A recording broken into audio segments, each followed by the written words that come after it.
to talk about my own grandfather, Harry John Lowe, who was born in 1883, and he lived in Shanklin on the Isle of Wight.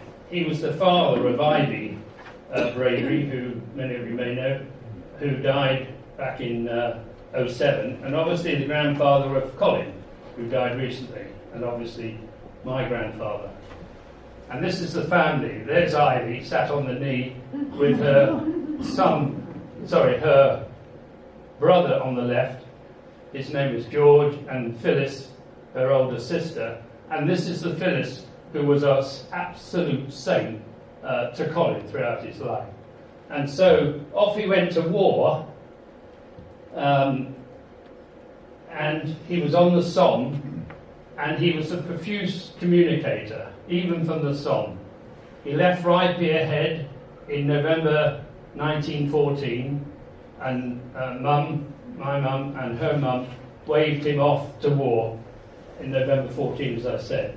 And we've got many, many cards, and they're on display at the back here to the left of the door. They're quite interesting, and these cards were made by the French ladies on the Somme, and they were bought for a song.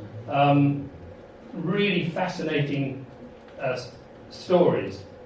And of course, he was in the trench on the Somme, and it was grim, as we all know. We've seen most recently the tragic pictures that have come. And this picture in the bottom left just shows what those soldiers went through, fighting in knee-deep water, and no wonder they had such bad feet. And the trenches, and when you go and see Journey's End at Roxy tomorrow, you'll see this in Technicolor and movies. It's horrendous.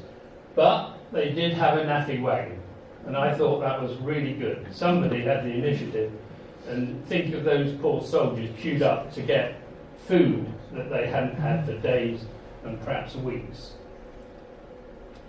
But sadly, on the 23rd of October, it was a Monday, 1916, Harry John Lowe was shot whilst recovering an injured soldier from the front line. He was in the Army Corps, the 26th Field Ambulance Corps, and he was a very brave man going across the line and pulling the dead back. Harry's friend, Frank Boynton, also went to war the same week, and he was also in the ambulance brigade with Harry. And I've got the cigarette case. If only that had been made of cast iron, maybe he would have lived. But the bullet went straight through and out the other side and killed Harry John Lowe.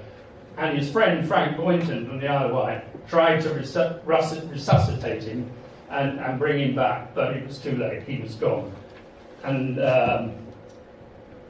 Frank brought that cigarette case back and gave it to my grandmother in Shanklin and said, "I'm sorry I didn't bring him back with the cigarette case."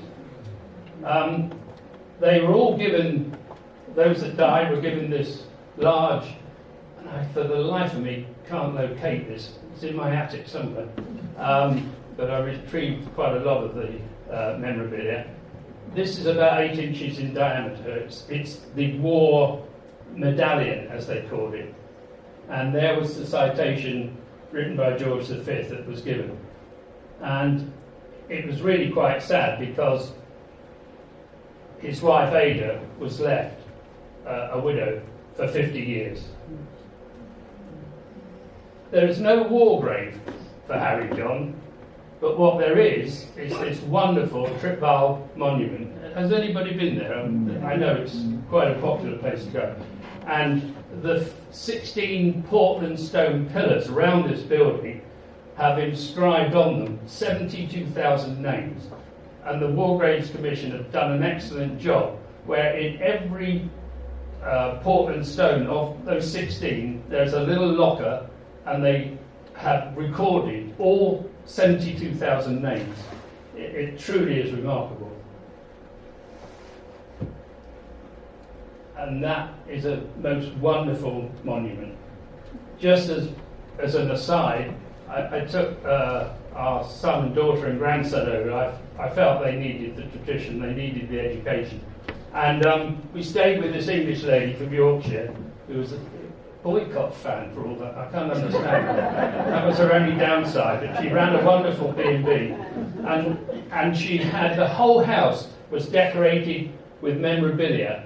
And so being a half-hour framer, I decided that I would send over my contribution, and that's hanging on the wall in the B&B. So that, ladies and gentlemen, is Harry John Lowe.